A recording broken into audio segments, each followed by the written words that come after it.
ஒவ்வொரு மனிதருக்கும் ஆண் பெண் சிறியவர்கள் பெரியவர்கள் இல்லாமல் இப்போ தற்காலத்தில் ஹார்ட் அட்டாக் கார்டியாலஜிஸ்ட் இருக்கா, அவளையும் சேர்த்து தான் அந்த மருத்துவர் சேர்த்து இந்த மீனாட்சி சுந்தரேஸ்வரர் கோயிலில் பார்த்தீங்கன்னா அந்த சொக்கநாத சுவாமி சுற்றி 8 திக்குலையும் 8 இடத்துலையும் 8 கொடிமரம் இருக்குது. இந்த கொடிமரம் சாதாரணப்பட்ட லேசுப்பட்ட கொடிமரம் கிடையாது, மிக மிக சக்தி வாய்ந்தவர். நம்ம இருதய ஓட்டத்தையே சரிப்படுத்தி சுத்தம் பண்ணி கொடுக்கின்றவர். இந்த கொடிமரத்தை வணங்கி இந்த கொடிமரத்தை சுற்றி சுற்றி 8 16 ஒவ்வொரு கொடிமரத்துக்கிட்டையும் அங்கே பர்மிஷன் வாங்கிக்குவோம், 16 விளக்கு வைக்கணும்.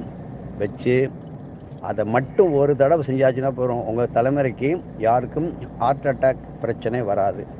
அங்கே உத்தரவு கொடுக்கல அப்படின்னா அங்கே நீங்கள் எல்லாரையும் அங்கே நீங்கள் வந்து தன்னை கட்டிக்க வேண்டியதான். அங்கே வேலை பார்க்குறவங்க கூட்டுறவங்களெலாம் வச்சுட்டு நீங்கள் 8 விளக்கு வச்சு இந்த கொடி மரத்துக்கிட்ட அதே விளக்கு எடுத்துகிட்டு இன்னொரு கொடி மரத்துக்கிட்ட ஒரு மனசாட்சியோடு நடந்துக்க வேண்டியது. இல்லைன்னா அந்த 8 வெளியில் கொண்டு வந்து ஏற்றி வச்சு மனசுக்குள்ளே நீங்கள் தியானம் பண்ணி செய்யும்பொழுது இந்த கொடிமரத்தையான்னு வணங்கும் பொழுது ஹிருதய சம்பந்தமான நோய்க்கு தீர்வு இந்த இடத்துல. நம்ம தான் சொன்னோம், மீனாட்சி அம்மன் கோயிலில் தீர்வு மட்டும்தான். இங்கே எல்லாமே அதுக்கு மேலே அது எதுவுமே கிடையாது. அதனால் அதே மாதிரி நம்ம மந்தார மகரிஷி ஷமி அப்படின்னு பேர், அவருடைய பத்தினி மனைவி, அதான் அந்த வன்னி மரம். அதுவும் யுகம் கடந்த மரம். ரெண்டையும் ஒரு சேர, ஷமி என்றால் பொறுமை, ஷமி என்றால் மகாலட்சுமி, ஷமா என்றால் பொறுமை, ஷமிக்கணும் என்றால் பொறுத்துக்கணும், அதாவது நம்ம பொறுத்து அருள வேண்டும்னு சொல்லுவாள். அப்படி ஷமி, அந்த ஷமிங்கிற ஷமி SHAMI சமி கிடையாது, சமி. சமீபம் அப்படின்னா அருகில், மிக பக்கத்தில். எது சொன்னாலும் இறைவன் தப்பாக நினைக்க மாட்டான்.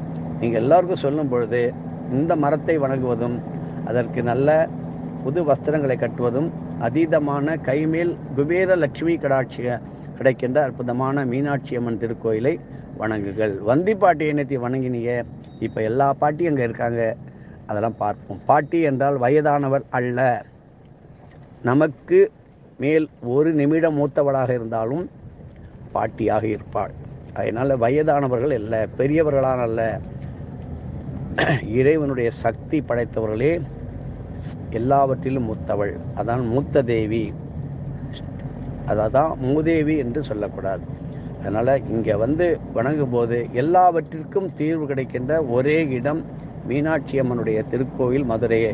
இப்பயே நீங்கள் எல்லாத்தையும் குறித்து வச்சுங்கோ. சிவ பூஜை செய்யாத எவனுக்கும் அந்த காலத்தில் பெண் கொடுக்க மாட்டாங்க.